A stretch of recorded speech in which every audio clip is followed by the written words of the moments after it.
একটা কথা বাস্তব, এটা মেনে নিতেই হবে। ছেলে হোক বা মেয়ে হোক, মার কাছে কিন্তু সন্তান মানে একটা ভিতরে ভয়ই জাগে যে আমার সন্তান এই পর হয়ে গেল, এই মনে আমার আর রইল না। যখন বিয়ের সময় হয় বা বিয়ে দেওয়া হয়, তখন এই বিদায় সময়টা কিন্তু প্রত্যেকটা মার কান্না আসে, বুক ভেঙে যায় যে এতদিন লালন পালন করলাম, বড় করলাম, ছেলে আমার বুকে আলগাই ছিল, বিপদে পড়লে বা কিনা হলে মার মনটা আনচান করতো। এখনও করব, সারা জীবনই করব। মা তো সারা জীবনই সন্তানদের জন্য দোয়া করে, কিন্তু এই বিদায় মুহূর্তটা প্রত্যেকটা মাই কান্নায় ভেঙে পড়ে। যখন মেয়ের বিদায় দেওয়ার সময় একটা মেয়ের মা সহ্য করতে পারে না, ছেলে বিদায় দেওয়ার সময় কিন্তু ছেলের মা ভিতরে ভয় জায়গাটার কারণটা নিয়ে কান্নায় ভেঙে পড়ে। তো আমার ভাবিও তার ছেলেকে বিদায় দেওয়ার সময় কান্নায় ভেঙে পড়ছিল। আর যেহেতু ছেলের বাড়ি মেয়ের বাড়ি পাশাপাশি, প্যান্ডেলটা মাঝখানে, আর এই পাশে ছেলের বাড়ি, এই পাশে মেয়ের বাড়ি, এটা ছেলের বাড়ির গেট। তো পায়ে হেঁটে বরযাত্রী নিয়ে যাওয়া হইতেছিল, যেহেতু একই প্যান্ডেলে দুই অনুষ্ঠান, আপনাদের গায়ে হলুদের অনুষ্ঠান আমি বলছিলাম, তার জন্য গাড়ি লাগেনি, পায়ে হেঁটে বউ আনতে যাওয়া হয়েছিল। তো এখানে বরযাত্রী যাওয়া হইতেছে। আর এই ভিডিওটার সময়, বরযাত্রী যাওয়ার সময় কিন্তু আমি উপস্থিত ছিলাম না, সেটা অন্য ভিডিও থেকে আমি কালেকশন করে আপনাদের আমার ব্লগে দিলাম আপনাদের দেখানোর জন্য। আমি তখন আসতে লেট করছিলাম। তো বরযাত্রী যারা যখন খাওয়া দাওয়া প্রায় অনেকটা শেষ, তখন আমি এখানে এসে পৌঁছায় তারপর আমারও খাওয়া দাওয়া শেষ। তো খাওয়া দাওয়া শেষে সবাই এখানে যে আড্ডা দিতেছিলাম বৈশা, যেহেতু ছেলের খাবার আসতে ছেলের খাবারটা সবাই সে লাস্টে দেওয়া হয়েছে, তার জন্য এখানে সবাই যে বিশ্রাম নিতেছে। আর ছেলের খাবারটা যে এখানে নিয়ে এসে পড়ছে, এখানে পুরো সুন্দর করে সাজায় পরিপাটি করে ডেকোরেশন করতেছে, যাতে দেখতে সুন্দর দেখা যায়। বন্ধু বান্ধব বা শালাশালি সবাইকে ডাকা হইতেছে। তো সবাই চলে আসছে এখানে খাবারের সময়, একটু আনন্দ, সবাই বলতে একদম সুরেতে দইরা চা আছে, সবাই এসে পড়ছে, কেউ বাকি ছিল না। তো আমাদের বাড়ির কেউ চান্স পায়নি, যেহেতু মেয়ের বাড়ির মানুষই এখানে ছিল। তো তারাই খাইতেছিল, তারাই আনন্দ করতেছিল। খাওয়া দাওয়া শেষে বিয়ে আর কাজটা শুরু করবো। কাজে এসে পড়ছে, কাজে আসার পরে যে এখানে মেয়ের সব কিছু নিতেছে। তারপরে ছেলের খাবার টাবার শেষ হলে ছেলের এজেন্টও নিশান নিতে আসবো। তো এই খাবার টাবার যখন শেষ হওয়ার পরপরই বিয়েটা হয়ে যায় আর কি। মেয়ের বাড়িতে সবাই চলে আসলো মেয়ে নেওয়ার জন্য। আর ছেলের মামা, ছেলের উকিল বাবু হয়েছে, তো তার জন্য ছেলের মামাকে পাশে বসানো হয়েছে।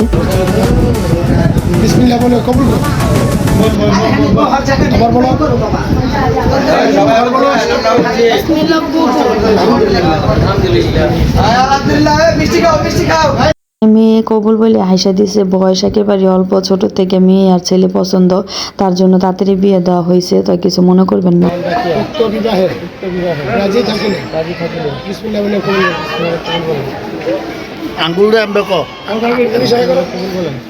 আলহামদুলিল্লাহ বললে হবে। আমরা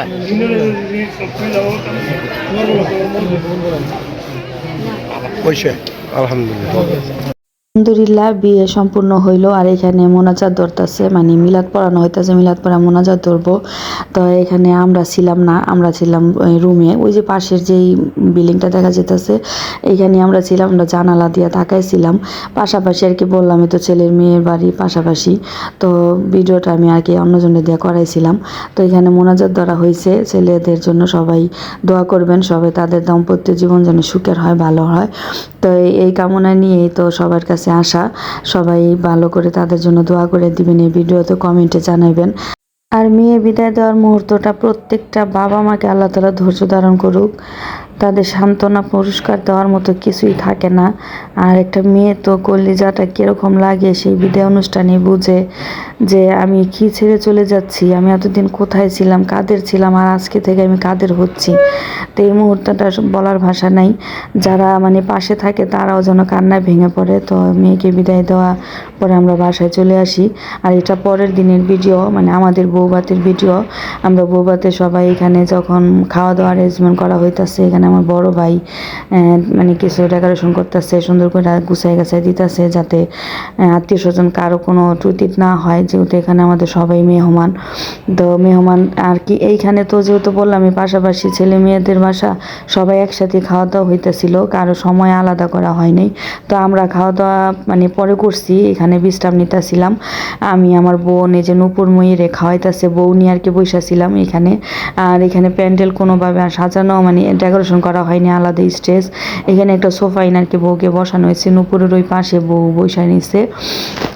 তো এখানে বাচ্চারাও অপেক্ষা করতেছে, মানে টেবিল আবার খালি হইলে বাচ্চারা বসবো। তো আমরা সবাই অপেক্ষার মাধ্যমে সবাই একটু আলাপটাও করতেছিলাম, গল্প করতেছিলাম, হাসাহাসি করতেছিলাম। আর বিয়ে বলতেই কিন্তু এটা মানে এই সময়টা মানে সবসময় পাওয়া যায় না। সবসময় হয়তো কারো বাসায় কেউ আলাদা আলাদাভাবে বেড়াতে যায়, ঘুরতে যায়, এটা হলো আলাদা সময়। কিন্তু একটা অনুষ্ঠানের সময় কিন্তু সবাই একসাথে একই মুহূর্তে থাকা হয়, সবার সাথে সবার জন্য নতুন করে আবার পরিচয় হয়। তো এই আনন্দটাই কিন্তু অন্যরকম একটা, যে একটা অনুষ্ঠানে গেলে যাদের সাথে অনেক দিন যাবৎ দেখা হয় না আবার দেখা হইব, এটাই কিন্তু মানে একটা আনন্দ। তো এইখানে এই যে আমার চাচি, আমার মা, আমার ভাইয়ের বউ, তারপর অনেকে এখানে বসে ছিল, তাদেরকে একটু ভিডিও করলাম। আল্লাহ তাআলা কাকে কখন কিভাবে রাখে জানি না। আমার এই যে বয়স্ক চাচি, অনেক বয়স হয়েছে, মাশাআল্লাহ এখন আলহামদুলিল্লাহ অনেক ভালো আছে। এখানে খাওয়া দাওয়ার পরে এই যে আমার দুই ভাইয়ের বউ তার দুই ননদের জামাইদের সাথে আর কি দুষ্টামি করতেছে যে আমাদের ভিডিও করো। এই ভিডিও আসলে এই ভিডিওটা আর এই মুহূর্তটাই কিন্তু একটা অন্যরকম আনন্দ, তার জন্য মানে সবাই একসাথে বৈশাখী করে। আর এই যে মেয়ের বাড়ি থেকে যখন মানুষের খাওয়া দাওয়া করা শেষ, ছেলে মেয়ের খাবার মানে বউ জামাইকে খাওয়া দাওয়া হয়েছে, তারা খাইতেছে একসাথে। আর এই পাশে আবার আমাদের বাড়ির এই যে বউ মেয়ে সবাই একটু খাবার বাকি ছিল, ওর বাচ্চা ছিল ছোট, তো এইভাবে খাওয়ানো হয়নি। ওই এখন খাইতে বসছে, তো একটু রাগ করছে আর কি, জ্বরে তুই আর সবাই বৈশা পড়ছি, খাই ফেলাইছে। তো ওর তো ছোট বাচ্চা, ওর বাবু ঘুমাই গেছে, পাহারা দিত সেখানে।